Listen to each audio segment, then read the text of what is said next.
Cool. We're live. That was a quick turnaround for us. Can you still hear me? Everything good on your end? Oh, wait. I can't hear you now. Oh, you're muted. Hang on. It muted whenever There we go. yeah, it muted whenever I when we were going live. Hello Well, world. yep. As the joys of figuring out how to. We're professional streamers, actually. So, we, yeah, we're good.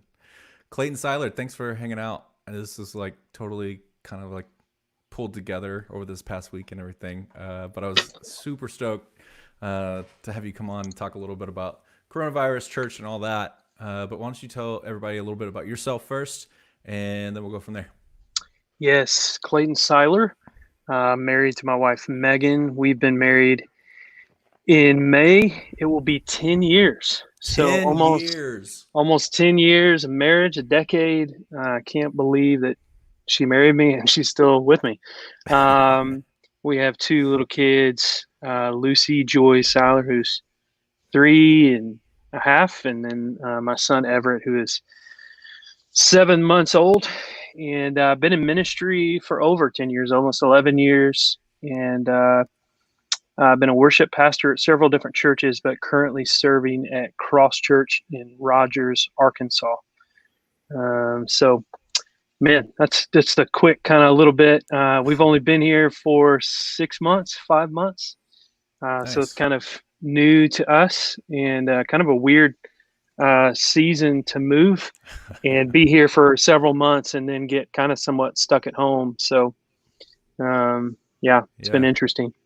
So to kick it off, how many bands have you been in your lifetime? Oh, man. Well, specifically church bands or just in general? Because Let's go it's in quite a few. general. Okay. All right. In general, let's see. I was in a band with my good friend growing up named Nolan Gilmore. We had a band called, oh, shoot, what was the name of that band? Tater Hall Band. Tater Hall And Band. yeah, it was terrible. Was And Tater Hall a person?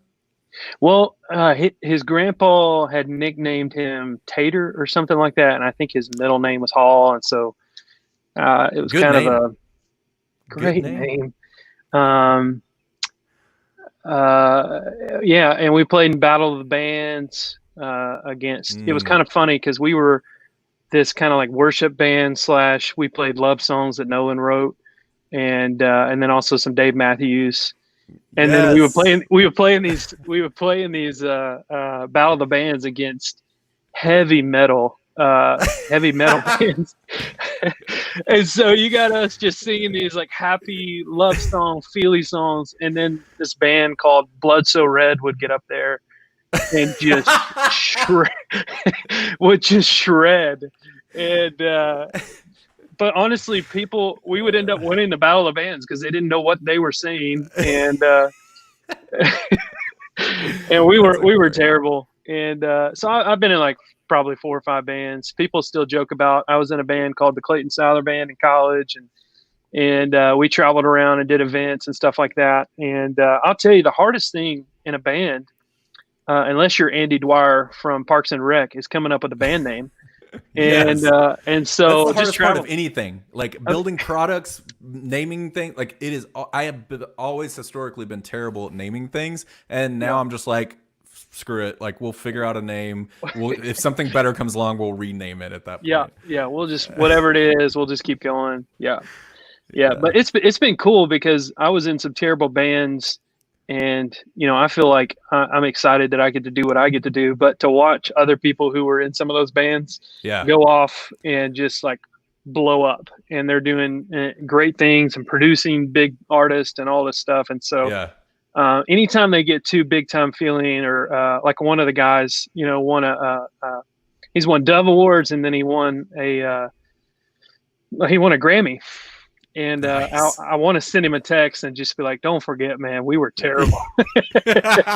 Don't forget your roots. Don't forget Tater Hall, man." Yeah, it's funny Uh, though because like I was in Matt Scholl and the Super Friends. Yeah, you always had to have like your name in there somewhere in one of the bands you were in. Then you got Mm. I don't remember the other band name, but then there was A Catalyst was the other one. Good Yeah. old. I've still got the T-shirts, of course. Hmm. Like they Yeah. don't fit me. They don't fit me anymore. Yeah. Well, you didn't ever start a David Crowder cover band, or That is that? coming later in life. I'm putting this out there in the universe right now because like for real, I messaged him today on Twitter and was like, I've got a podcast. I'm talking to people about the impacts of coronavirus. I need Yeah, 30 minutes with you. I kept it short, but get on a computer and we'll see. That's my dude. dream. I actually told that to Devin last week. I was like, my dream is to get him on the podcast for sure. Yes. Yes. You can see my wife in the background there. Yeah. Oh Yeah. yeah. I was reliving some moment when you reached out to me. I was reliving some moments of Crowder band fascination. Yes. You had that guitar that was like wasn't it like a MIDI It was acoustic kind It was of, a Variax acoustic guitar. I've actually still got it right behind me, yeah, you do. and and it had a computer in it, and so it could sound like 12 different guitars, and it was terrible sounding looking back, but I thought it was amazing and the reason I Yeah. thought it was amazing is because I could tune the two middle strings to E the same way that he did when we started talking again. It was like riding around on scooters through Central Baptist Church when I would intern for. You'd be like, "Hey, I've got something at the copier. Can you go get it?" And all of a sudden, you would just see through the hallway. Oh those man, those were good times. good times. And Good like, times. what's it been? Probably like 8 years. My 10-year anniversary is this. Yep. Yep. Now that we're both in our 30s now. Yeah, we Uh, are. we got like 70 years left to live, so it's all good. Things unfolded for you, and I think Yeah. it's really interesting, just about you moving as well, and kind of tell us a little bit about. And then it was Christmas season, and we had huge. Cross Church does an incredible, massive Christmas production, and it was like the first week, I think, of December. So I had 1 month, and then it was just like boom, and it was Boom. on my campus, and I wasn't necessarily the one running point on it. Praise Jesus, because they had been working on it for like 6 months, so there was no way that I could run that thing. But I got to be a part of it, and it was awesome. And then my wife, I moved up here first without them, and so they finally moved here in December, I think, and we had just had our son in September. So Mm, it was between having a kid in September and then trying to move and the house stuff and all that stress. It's crazy. And so January felt like day one, honestly, even though I had been there, yeah. November, December, really January felt like day one, and January, February, and you start to hear in February, but it seems so far away. It's really to connect with business leaders and bring in maybe a CEO or different people from Chick-fil-A and really it's to connect on a spiritual level with business leaders in the community. Mm, Because I think sometimes, um, it just helps to connect on just like that practical level yep. in corporate America. And I remember just kind of freaking out. This was late February coming. Right. And so March 15th, no one's in attendance. We're Mm, leading worship on a Sunday morning to an online audience, and or however you want to phrase that. And so it went from great big March 8th service yeah. to nobody's in there. All of our campuses came together. It just like flipped completely. It just flipped. Yeah, Yeah. yeah, Yeah. Yeah. and we stayed going into the. We still Mm, are. We're still going in occasionally. Because we started offering. Well, I'll get into some of that here in a minute, but um, yeah, we just felt like the church shouldn't shut down in this season. I mean, if right. anything, it Well, needs to be yeah. more That's my prevalent. next. Yeah, that's my next question. Is like, how did y'all adapt as a staff, and then also just with the congregation being remote and everything? Talk a little bit through those scenarios. Yeah, yeah. So, um, the quick uh, Ask that again. Sorry, I was thinking about the No, no, first thing no, you no. said, Yeah. and then I heard the second So thing. how did Sorry. y'all how did the church adapt? So Yeah, through just as the staff, like did y'all yeah. go? Don't have Sunday morning and Wednesday night, Yeah. and kind of the key phrase that our pastor's been saying over the last year is "we're better together," and and then all of a sudden we're not together, and physically, Sure. and so kind of what our staff immediately the question became, how do we connect with the people who are in that age range that were of Mm-hmm. higher risk? I mean, that was like the immediate thing. All right, there is a higher risk, and we were still learning what coronavirus is. I mean, we still Right. are at this point, Yeah. however many weeks in. But it was, how can we meet the needs of those folks if they have to stay home, if they can't leave and go to the grocery store or whatever it is. And so we immediately started. We took a list of everybody that's a member at our church, and this is why sometimes this can help why membership's important, because then Yeah. you know who you're trying to get a hold of. Yeah. And so Did you find um, anybody that was like already like had passed away in the last several years and they were still on the membership?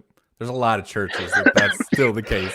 And so I was like, where you're like, yeah. oh, actually, they're not here anymore. Yeah, no, most of their systems in place Ah, have okay. really helped Yeah. with that. And so we use a database called it's not through Chrome here. Let's see, hold on, it's in my other one. It's called Touchpoint, and that just Mm, has, when anybody comes in the door and they fill out any information, all of it goes into that. So nice. what we did is we took information out of that and Mm, took everyone who was 60 plus and above and spread out. I mean, that's a lot of people at our church. yeah. It's between our Fayetteville campus, Neosho, Rogers, and Springdale. In attendance on a normal Sunday, there could be, I don't know, 10 or 12,000, and Right. so and and the church is 150 years old, and so you're not going to have the. It's not just made up of 20-year-olds and 30-year-olds. Right. And so, the interesting thing is you've got a lot of 60-year-old people who are like, why are you calling me? And so the thing was not just a call and say, hey, do you need help getting food? What we wanted to communicate was, hey, one, we just want you to know we're praying for you. Are there specific things that we can pray for you right now? Did you lose your job? Did you Mm-hmm. are you with a family member and you can't get out of the house? Because there's certain people that were married Mm, to folks that are on the high risk and they couldn't leave either. And so what we were trying to figure out immediately is, how do we meet people's needs? And if we need to go to the grocery store for them, if we need to pick up medication, right. whatever it is. And so that was just like the immediate thing we did. And then we expanded it to, we need to call and check in and text and email literally every member in our church, because what we started to see is, like, it's not just affecting the 60-year-old plus, it's Mm, it's affecting the whole. There's so many 20-year-olds that are losing their jobs, and 30-year-olds and 40-year-olds and 50-year-olds, and it's affecting every. There's no lack of I mean, there's plenty of equality in coronavirus, right? It's affecting right. everyone, Yeah. and no one's not being Coronavirus affected doesn't by. judge. Yes, Yeah. and so, I mean, there's some thoughts around that, how it hits different areas and lower income and all that stuff, Yeah. um, but yeah. So it was, how do we meet practical needs? How can we pray for you? And is there anything we can do as a church for you? And so that was Yeah. just immediate needs. We also have a thing called Feed the 479, and so one of the other things we started doing was asking people to come and donate food so that we could give out food to people that need it. And we actually just did another drive for that, I think last week, and we had like 13,000 pounds worth of food dropped off in one night. So it's about how much you probably eat in a couple of Yep. meals, but You see these cheeks? These cheeks don't come just out of nowhere, man. What yeah, about the staff? I think yeah, one of the things that I mean, being what I've done, I'm connected to a lot of church staff people, and so I've I've seen people be really, really frustrated. I've seen people like church staff members not really know how to react.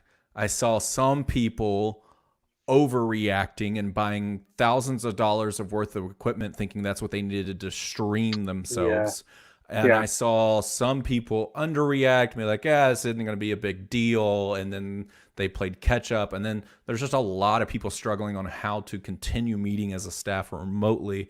Talk about kind of the challenges and successes that you've seen. Yeah. I will say, I think one of the positives for us was we already streamed our services. And Mm, so I can't take that for granted. We already had that set up in place to go on Facebook and our website. And, but at the same time, when that becomes the only thing that you can do, you do start to ask the question, is this the quality that we want it to be? mm, And so each week we go back and watch, and we're critiquing not just like body language and all that thing, but we're sure. kind of going, how can we make this better? Because this is literally the only experience they're getting. Yeah. And so I think we have invested a little bit. I mean, we're we're being diligent not to spend a lot of money right now. We want to be as good stewards with the money that Mm, people are still giving at this time, and so we're not trying to just go out and blow hundreds of thousands of dollars on new because they weren't set up for online. Um, yeah. Well, and I and so, think but there were a lot yeah, of go people who ahead. thought that they had to spend that. But the real truth is, it still is today. You can just set up your phone and just Yeah, start talking, just like we're doing it through the computer. But you could set up your phone and do that. And I've seen like there's just really, really small Southern Baptist church just right down the road, and it's where my wife's I think her grandma goes to it. But he just set it up with the phone. He just started talking, and he's kind of more. He's not on the. He's still got the pulpit in front of him. Still got the pulpit, but he's down on the ground, and he's just in like t-shirt and jeans, yeah, and he's just talking. And I'm like, yeah, that is just so real to him yeah, and the people of his church. Like that is amazing to see. yep, But I think it's honestly given more exposure to the gospel and things at this time because of all the social media that you're seeing from all these different churches now that are jumping in here. We're kind of over indexed on biblical yeah, content that's going out, which is I think it's honestly led to this mentality of even people that may not go to church are just gracious at this time. Like everybody has a lot of grace for everyone while we're all trying to figure this out. yeah, And one of my hopes is that like we just keep with that like after yeah, this, right? yeah. Yeah. And I'll say too, just on mentality wise, we made a decision to at that point for a season to keep the Sunday morning experience live, and so we still go in on Sunday morning and do it Mm, live, where a lot of churches have, and I don't think there's a right or wrong way to do this, exactly. Yeah. but Yep. some churches have pre-recorded midweek. We did that one week where we recorded like 4 weeks of material just in case the government said you can't even leave your house, Mm, and so we kind of prepped, and even after pre-recording, we still went in and did it live on Sundays because our leadership felt like there was something different for our experience, yep. and we wanted to be able to address things were changing and evolving so quickly Yeah. that we wanted the language to be fresh. To if if 20,000 people had died that last week, we want to be able to speak to that and care for our people in that. Hmm. And so we're still doing live on Sunday morning, and a lot of people have done really creative stuff, and it's honestly for me it's been fun to watch other churches because I don't do that very often. I mean, you watch when they release a song that's Right. everybody the blessing or something um, uh, from from Elevation or something like that. But I'm not normally watching a whole lot of other churches, and it's been fun to watch the creativity come out in this time. Yeah. For us, we chose a more approach of we wanted it to feel as normal as possible, and so we didn't really change locations. We the structure still looks very similar, Yeah. um, because again in a time of like nothing feeling normal, we wanted it to feel kind of as normal as possible. Yeah. What about small groups and things? So like we've got re-engage that we're doing at our church, and Courtney and I are going through that. This is our second time going through it, and we've been meeting on Zoom, Yeah. which has presented some challenges. But I've actually, like, for the larger group setting, it presented challenges. But once it got into the breakout groups and it was a smaller group of people, I honestly didn't mind it. Like, I'm sitting on my Yeah. couch, I've got my PewDiePie hoodie on, like I'm comfortable, and Yeah. I'm talking about the stuff. What have y'all seen kind of in your small groups? Yeah. We're doing the same. We're doing Zoom, and for the most part, I mean, I think some people have tried to like social distance, which I'm so tired of social distancing, that those words. But some people have done to like pull your car around in a circle and sit, Yeah, 10 feet apart and have, and that's good. I have two little kids and that's not possible. And so honestly, in this season, that's been good, I think, for a lot of people because they can put their kids down for bed or whatever, and then hop in on Zoom and they didn't have to leave the house. And so they can do that. It's been good. And most people are so excited to just get ready to be in person right. with somebody. Yeah, Um, and if you're a touchy person at all, if your love language is touch, then you're struggling. you're really Uh, struggling. but Zoom is how we've kind of been doing that, and we've been encouraging all our leaders to use Zoom for that. I've even met quite a bit with my worship team through Zoom, and I tried to lead worship one time through that, and it was, we all laughed because some of them, I said, yeah, you can leave yours unmuted, and they started singing with me, and there's like this delay, and we started laughing, and I just quit, and I just said, I don't think it's gonna work but You know what? Turn that off again. Just go on and mute yourself yeah, there. yeah, yeah. What have you found the biggest challenges to be in all of this? Like, is there anything that's kind of clearer there? Biggest challenges. Well, I mean, every church is different, but I think that our church really, I think the people of our church love Sunday morning, and Mm, they love getting together. And so we're doing everything we can to keep connection. Um, but I think things for the first, like, 3, 4 weeks were, um, it was kind of like you're teaching on faith over fear. yeah.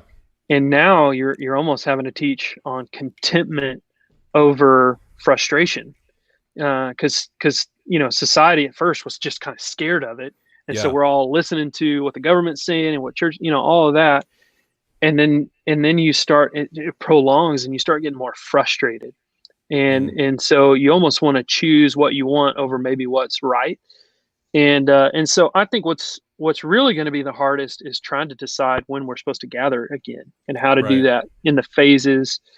But what I'm hearing from our people and what I feel is everyone is really missing the gathering, Mm, and yeah. that's what all churches right now are. It's bringing to light like what's the main priority, Yep. and so what I think it's allowing us to have plenty of discussion around is, small groups are not an afterthought, and we've never felt that here or at any church I've been at, but they're pretty important right now, Yeah. and so I think just realizing that Sunday morning is really important, and it's a great front door, but it's not the only door anymore, Yeah. and yeah.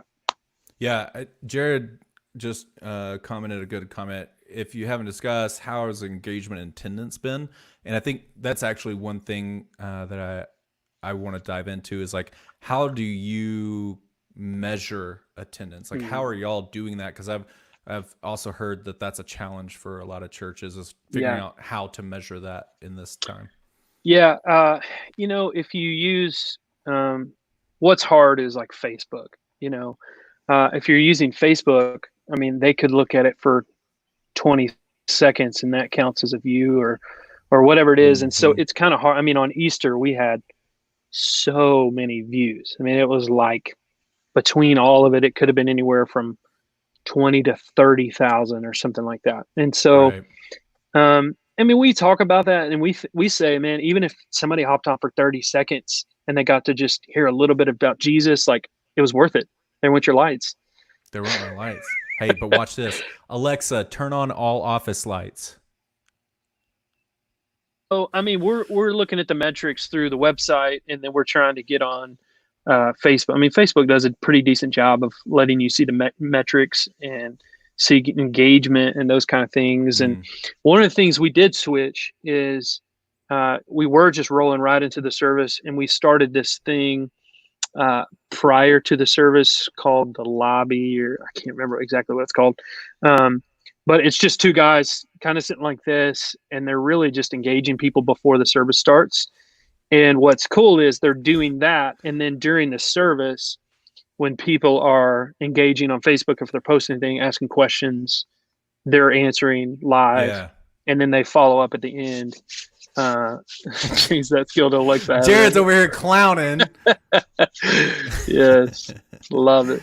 Yeah, do you remember? Let's go back just a bit and reminisce. Okay. Do you remember at Central? There were Matt and David videos. We kind of had a couple of guys doing some funny stuff in videos. You and me. Yeah. The most iconic video that I think I've ever done was that song, and David and I were like swinging, we're TP in the pastor's house. Yep. And I'm going to go ahead and share the full story, because what happened was we go to share it in the first service, right? We're all cracking up like, hey, this is a good, like, it was intentional. It was like to talk about like, hey, like being together, like it was for some event we were doing, something was happening. And the story that I got was that between the first and second church service, there was a man that came up and said that it had to be taken down because of homosexual overtones. And I'll never forget that phrasing. And it didn't go for the second service. They took it down. I think the college campus played it both times. Yeah. It was a little more relaxed. But that was probably the most iconic video. And the reason I wanted to share this is because the man that edited the audio for this church messaged me 2 months ago asking if I had a copy of this video because he just wanted to relive the moment. And I was like, no, I was actually thinking I need to email him to see if he's got a copy, but apparently it's just gone. I don't know if you've got a copy. Didn't y'all pour water on a cop's head or something? Yes, and we got arrested in the video. I don't even understand where the homosexual undertones really came in. We were like, well, it's when y'all were spinning in circles. We were spinning in circles. Yeah. Yeah.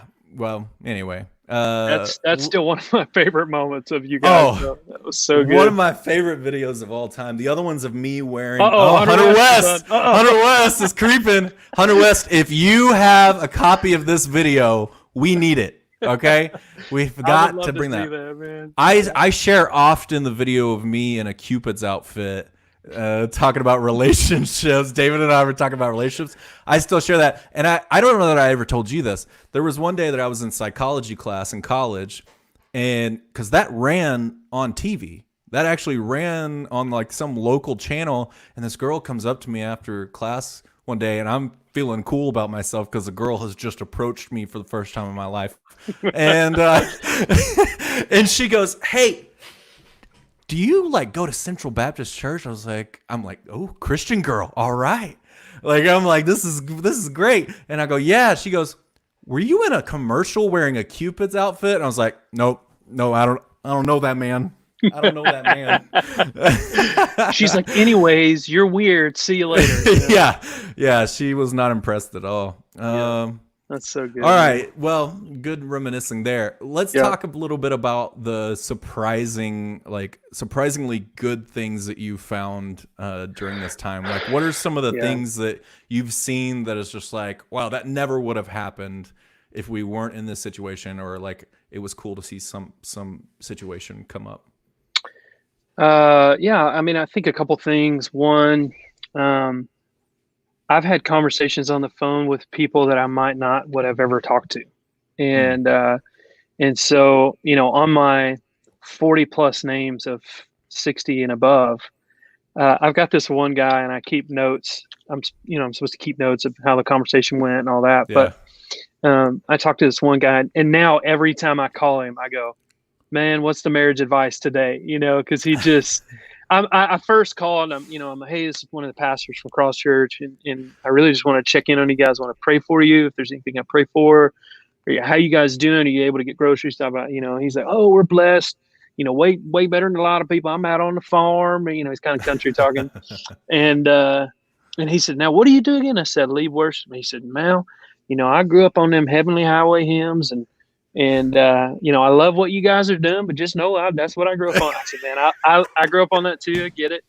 And but then he started. He said, now are you married? I said, yes, sir. He said, you got kids? I said, yes, sir. I said, I actually have a 6-month-old. He said, he got real quiet. He said, boy, you need to be loving on your wife. You need to listen to her. You need to help her. I mean, he starts giving me all Nice. these, marriage advice. So literally every time I call him now, I just go, man, what's the advice for this week? What's the word? And it's been really fun because I think, in these kind of moments, people just want to know that they're heard and loved. And so I've actually loved talking to people that I might not would have ever had conversations with, Yeah. because they're not on the worship team, or we just don't run the same kind of paths. Yeah. And so some of the 70, 80-year-old people, I mean, I felt like the Lord saying a couple years ago that I needed some older folks in my life. I know that sounds weird, but I felt like I was just around people my age, and that's good in a lot of ways because we're in the same stage of life and that kind of thing. But Sure. Yep. I was just missing some older, I kind of wanted to guidance. What is it? You used to do that voice. I just remembered it. What are y'all doing? Is it your grandmother? Or Oh no, Nani. Nani. I don't understand all this coronavirus bullshit, Matthew. Listen to me. I'm not kidding. She is out there. Nani does not care one bit about any coronavirus. She's done lived through it all, man. She lived through it all, watching Jeopardy and crossword puzzles every day of her life. Like, Matthew, I don't understand why is everybody so upset staying at home? I stay home all the time. Oh man, that's so good. But yeah, so I think just having conversations with people like that has been a lot of fun. I think what's been really good for me personally is the amount of time. I mean, I'm working from home a lot right now, and so the amount of time I'm having with my daughter and my son and my wife right now. I mean, it's we're super blessed. I'm super thankful that I have a job right now. I know a lot of people don't, and so I don't want to take that for granted. And I'm thankful that we were able to kind of slow. I had listened to a lot of sermons and was reading a lot of books about the fact that one of the biggest struggles in especially American culture right now was hurriedness. And so just to be already in a process of trying to figure out how to be a dad and be a husband and lead a ministry and do all those things, and everyone's dealing with anxiety in some way, and just to figure out how to actually slow down and just be present where I'm at. Yep. And so it's forced that, whether I wanted it to or not, it's forced that. And so I think that's been really good for a lot of people. And then some people are just waiting for it to be over. Yeah. They don't want to really, they don't want to sit in this, and I don't either. I don't think naturally anybody wants to sit in it, but that's been a pretty big growing thing in the middle of this. Courtney's been doing a lot of teletherapy with her kids, and so that's been a shift for sure for physical therapists and all kinds of therapists and medical professionals is doing telemedicine. And she's like, she is so ready to get back. But it's funny because like the last 3 or 4 weeks now, I feel like we've finally hit a stride where like I work from home already. So like I'm in PJs. I'm just look good from waist up all the time. And so I have been watching the kids in the mornings while she's been doing her meetings, and then we switch in the afternoon and like trading off homework, things like that. And I feel like we've just now gotten in a groove. And now next week the kids are going to start going back to like a daycare, and then Courtney's going back to school or going back to work. And so it's just like we just got used to all this, and now we're going back. Yep. Yep. But it has been Yep. fun having them around and everything, even though it's gotten chaotic several times. But yeah, well, man, that was really it. I really appreciate you taking time and jumping in. I had This has been someone a lot of fun. I had someone on the private chat asking if we're doing a Q&A at the end. Oh, that's Devin. He's down there at the bottom of your Devin. screen. Devin, Yes. he's on the ones and twos during this whole show, and so he's producing it. And I think he did all the Q&A from what I can tell. Yeah. Yeah, we did it all. Well, you know, I'll say this, man. I think that I wouldn't want to be in the position that, you know, the government is in, of having to decide how to reopen. You know, I would say, yeah, if you're asking not only where we're at right now, but what's kind of the next difficult thing, it's going to be, how do you, in the phases that, you know, Asa Hutchinson has done for Arkansas, how do we do that and respect that well? And you know, people are, like I said, people are moving from fearful to frustrated. And so people are ready for what they're used to. And we want to, you know, you see all these churches in the news that we're going to meet no matter what. And then like the pastor dies of coronavirus, and they blow up the story, and they make it look like the church is stupid. Yeah. And it makes sense, because they don't, most people, if you're not in the church and you're not a part of that, it doesn't make sense why you would want to meet to them, you know, unless you're a believer and been a part of it. And so, you know, I think there's that balance that everybody's feeling of spiritual health and mental health and all the above that we're going to try to step into. And we're trying to figure out if they go to, you can meet in up to 100 people. Well, we average on the campus that I lead on a Sunday morning anywhere from 2,000 to 3,000 people. Yeah. What do you do? You know, do you do 10 services? Yeah. Or 20 services? You know, just how do you? I mean, that's a good question though. Like, so, like, what do you see changing after all of this? Right? Like, are there things like, I mean, the activity of social media and how active churches are at staying connected online, do you think that will carry over?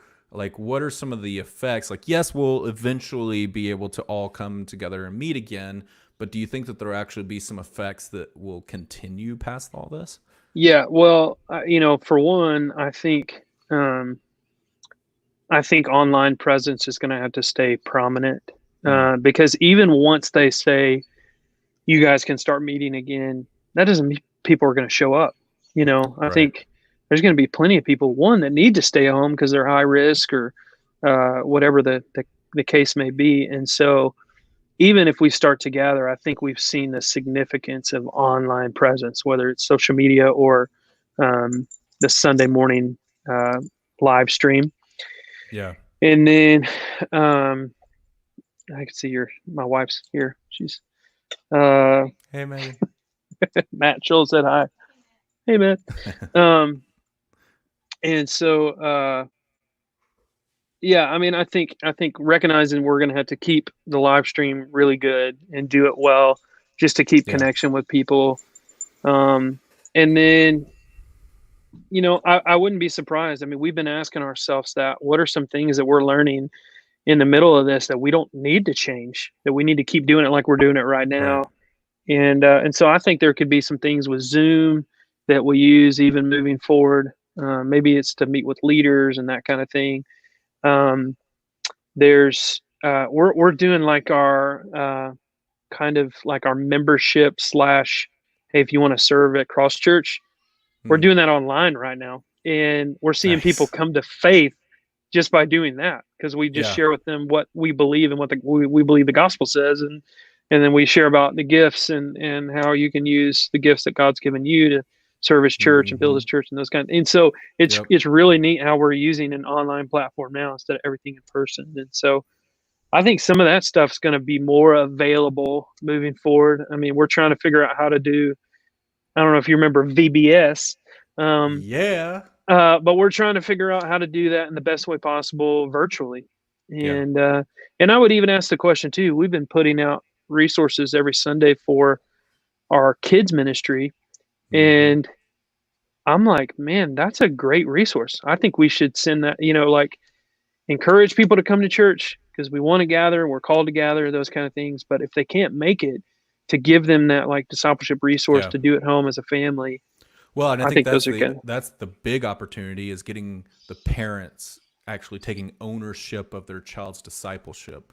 Yep. And I think that's been something that like we've seen and even in our own family that like I've had to step up, and I like Courtney and I are stepping up to take more charge in that. And it's great because it's an interesting time where Brody's 7 and he's starting to ask questions, and it's really exciting to just see Yeah. those resources from our church and how they're still like our children's ministry pastor is just so invested with Yep. he and his team. Well, Yeah. everything we're seeing is, I think this is a great time in history for, if you want to use the word revival, whatever you want to use it for. Hmm. If you want to use just the word for a recentering, I think a lot of people and I've done this myself, so I'm preaching to the choir here myself, but I think a lot of us have just kind of gone through the motions at times, and we choose church once a month or something like. It's just kind of a thing we attend, and so when things are taken away, it's when you're reminded of a lot of times their significance and why you miss it and why you want to be a part of it and what it actually does for your life. And then the other thing we're seeing is like, if you're reading stuff in the news, you're seeing that divorce is going to be potentially high because of this, high rates, and there's a lot more assault going on in Mm. marriages. There's a lot more sexual assault happening with children and those kind of things. And so, we're trying to do everything we can to resource people and love people now, but I think a lot of the work um, that we do in the next couple of years, post COVID or post Corona, however you call it, um, Yeah. is going to be really investing in families and seeing, you know, spiritual health alongside mental health, those kind of things working together. Yeah. I mean, that's just what I believe we're going to have to be investing in. But No, I think that's right. Like mental health is something that I think largely the church hasn't really talked a lot about, and I think it right now, kind of like you said, people going from fearful to frustration, and it's kind of like a pressure cooker almost, and we're starting to see the seams of it rip in those areas, right? And yeah, so how do we address that? And then how do we, like, it'll be really interesting. I think there's going to be a lot of questions of, okay, the internet allows us to scale the like make the gospel even more at scale of reaching people. yeah, That's like, how do you do virtual discipleship? Like, how do you make sure that you're discipling someone properly when you may be thousands of miles away from them? yeah, Those are kind of some of the challenges that I think are going to be exciting to, well, not even challenges, opportunities I think that the church has yeah, over this next couple of years. yeah, Yep. Cool, man. Thanks so much again for coming on. Really dude. appreciate it. Thank you for the invite. One, Yeah. I wouldn't care if this was live and on Facebook or anything like that. It was just fun getting to Oh, talk with yeah. you and to talk Always. memories. And we need to do that more, man. I need some Yeah. laughter. I need some of those. I need to. Dude, Yeah. if they send you that video of you, you and Dave, I've got to see that. Hunter West, you need to help track that. You're there. You can Yeah. find it somewhere. It's in an Yes. archive somewhere. Yes. I've tried to go on their Vimeo before and look for that and Oh, haven't been that's able to find it. I don't know if they deleted dang. it or Maybe they've um just hidden it. Hunter West, get back to us. I'm gonna clip this. I'm gonna send it to him. Maybe he can help us out. But yeah, Yep. we definitely need to talk more, especially about fatherhood. Come That'll on. be interesting to talk about. So we'll catch up Why again next time why on the that. Lord why the Lord entrusted us? I don't know. After he Oh saw us on the gosh. scooters and being crazy. Getting up, hey, Yeah. but there was good times, man, getting up at like, 4:30 or so, getting to the school to set up and tear down every Sunday when Yeah. Journey Campus didn't even have a building. That was fun Yeah. times for It's some sure. of my favorite memories, man. I mean, I think Yeah. there's something about that that's unique because all of us were exhausted together and doing Yes. whatever we could, and it was such a fun experience. Yep. And we were also just like miserable at the same time. It's like this. But it was so good. Like you look back on it and you don't remember like the miserable times. You know they were there, but like I remember like the Bella Reeve concert and things like that, man, that were just so much fun. I Yeah. pulled up Bella Reeve the other day and just started listening to that whole album again. I was like, takes me back. Sean has probably changed his number 20 times, but I've kept it in my phone. And anytime someone name drops me or something like on me, I'm like, oh, the guy that was leading at Passion this year. Look, I've got his number, and then well, I have my buddy, my friend that I grew up with, Jonathan Smith. He's the one. Mm. He's producer dude now and does all that stuff. And Wade Russell's Wade on. Russell. Yeah. What's up, Wade? Yes.